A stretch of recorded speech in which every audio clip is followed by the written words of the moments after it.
So Newton's third law. So what happens when two objects interact with each other? So the word interact usually means that the objects are touching. So for example, if you are holding a brick, you and the brick are interacting because you're touching the brick. So I want you to imagine holding a heavy brick in your hand and think about what you would feel. You feel that brick pushing down on your hand. So there's two forces here. Your hand feels a downward force. This is the force of the brick on the hand. So we say it's on the hand because the hand is feeling that force. The hand feels like it's being pushed down. The brick is what's causing that force. And at the same time, the brick is being pushed up. This is the force of the hand on the brick. So this time it's the brick that feels the force, and it's the hand that's causing it. So we have two forces here. These forces are what we call a force pair. Force pairs happen whenever two objects interact. So whenever you touch an object, or whenever two objects touch each other, there will be a force pair, which means both objects are going to experience a force. So it says the two forces described above are a force pair. In a force pair, each force acts on a different object. So you'll notice one of the forces is acting on the brick, the other force is acting on the hand. That's a requirement for a force pair. In order for it to be a force pair, the two forces involved have to be acting on different objects. Force pairs are sometimes called an action-reaction pair. And in a force pair, the two forces are the same size, but they act in opposite directions. So here, you'll notice I drew the upward arrow the same length as the downward arrow. So the forces are the same number of newtons, but one of the forces is up and the other force is down. That will always be true of force pairs. So whenever two objects interact, because the forces are caused by the same interaction, those forces are the same number of newtons. It doesn't matter what the objects are doing. So it doesn't matter whether you are holding this brick still, or whether you are accelerating the brick up, or whether you are moving it down at a constant speed. It doesn't matter at all. Just the fact that those two objects are interacting means that the forces are equal but opposite. So mathematically, this is what Newton's third law of motion says. Whenever an object exerts a force on a second object, the second object exerts an equal but opposite force back on the first object. So it has this format here. So the force of object 1 on object 2 is equal to the negative of the force of object 2 back on object 1. Notice that pattern here, 1 on 2, and then 1 and 2 flip places to become 2 on 1. Notice up here, hand on brick, brick and hand swapped places to become brick on hand. And this negative here tells us that the direction switches. So if this force of 1 on 2 is up, that means the other force is down because negative up is down. So what we're going to do is we're going to start by practicing to identify force pairs. So in each of the following situations, two objects are interacting with each other. This causes a force pair to occur. One of the forces in the pair has been identified for you. Identify the missing opposite but equal force. So a baseball pushes a glove to the left. All right, this is going to be a glove pushes a baseball to the right. So notice the pattern there. So first it was the baseball doing the pushing. Now it's the glove doing the pushing. Before, the glove is what felt the push. Now it's the baseball that feels the push. So we're swapping around the order. So it was baseball pushes glove. Now it's glove pushes baseball. we're also changing the direction. So originally the force was to the left, this other force is to the right. And these two forces are the same size because they come from the same interaction. So pause the video, you're going to try to do the next 2 bullet points. Okay, so a bowling ball pushes a pin to the right. The pin pushes the bowling ball left is the other member of that force pair.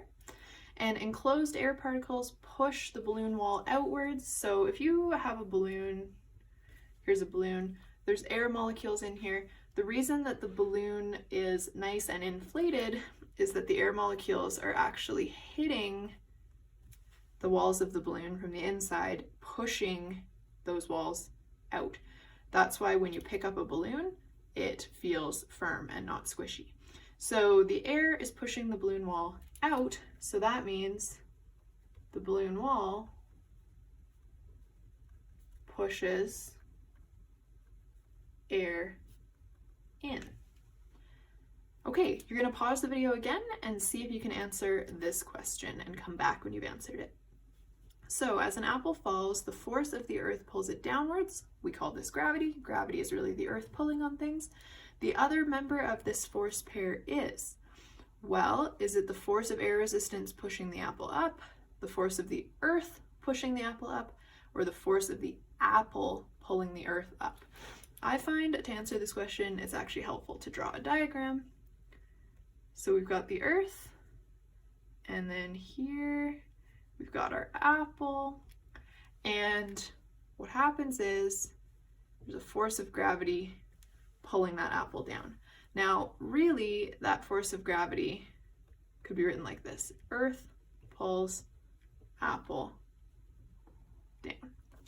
So if we want to use Newton's third law, all we have to do is swap earth and apple in the sentence. So now apple comes first, apple pulls earth, and then we change the direction. So instead of being down, it's now up. So apple pulls earth up, that's option C. So we actually have another force of gravity here, still called a force of gravity, even though it's acting on the earth. And those two forces are actually the same size, but in opposite directions. Now, you might think, okay, why is it not the force of air resistance pushing the apple up?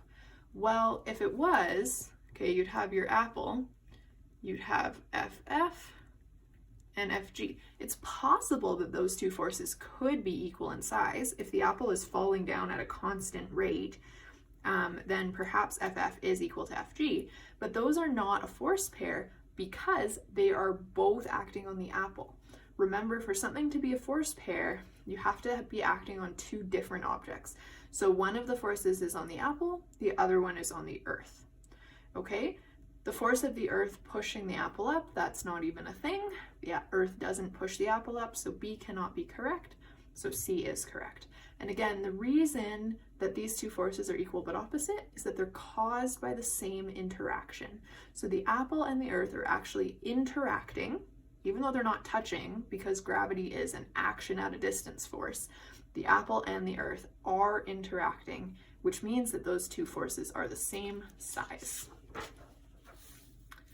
So this question I always get from students is, how is it possible that the apple and the earth have the same amount of force acting on them?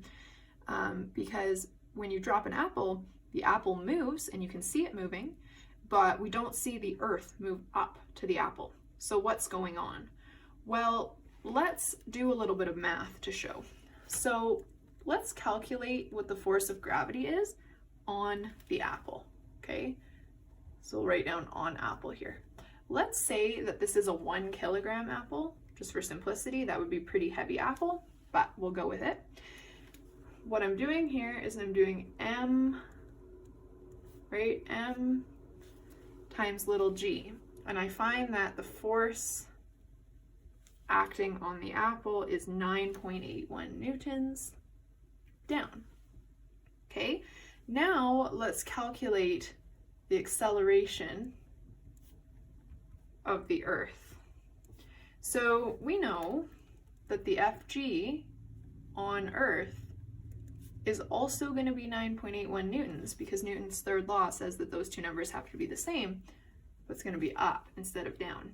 Now, let's say that that is the net force acting on the Earth. It's a bit unrealistic, but it's close enough for our purposes here. Well, MA is equal to F net. So if I want to calculate the acceleration of the apple, I can do F net over M, so 9.81 newtons over, now the mass of the Earth is something that you can look up. It's actually on the back of your formula sheet, 5.97 times 10 to the 24. So let's just see what that is. So we get 1.6 times 10 to the negative 24 meters per second squared. That's a tiny number. Okay, negative 24, 10 to the negative 24, that's very, very, very, very small. There's no way that you would ever be able to see an acceleration this small. So even though the forces on the apple and the force on the Earth are the same number, that doesn't mean that they have the same acceleration. 9.81 newtons of force is actually quite a bit for a little apple, but it's not much for the Earth because the Earth is so big. Okay, example 2, a smart car and a truck crash into each other. Which force is bigger, the force on the truck or the force on the car? This is a bit of a trick question. The forces are the same size. Because the car and the truck are interacting, by Newton's third law, the force acting on each of them has to be the same number of newtons, but in opposite directions. So what I want you to think about is, why is it that when the smart car and the truck crash, the smart car probably gets completely smashed, but the truck is less smashed? Well, the reason is the smart car has a smaller mass, and so when you apply force to a smaller mass, that force has a larger effect. So when the two crash, the smart car is probably going to go flying, it's going to have a large acceleration, and it's going to get completely smushed. Whereas the truck, even though the same force is acting on it, because its mass is bigger, its acceleration is going to be lower, and it's not going to get as damaged. So what I'm doing there is I'm just using the formula F net equals ma. So what you can see is if you have the same force, so say I have 10 newtons and 10 newtons. If the first object has a mass of 1 kilogram, then it will have to have an acceleration of 10 meters per second squared. If the second object has a mass of 5 kilograms, then its acceleration will only be 2 meters per second squared. So what you can see is when the mass gets larger, if you keep the force the same, the acceleration has to go down to compensate. So this could be like the smart car, and this could be the truck. These are unrealistic numbers, but I just want to show you, because the car has a bigger acceleration, it's going to go further and it's going to become more smashed. Okay, we're not going to do questions like example 3, so you can just skip that one.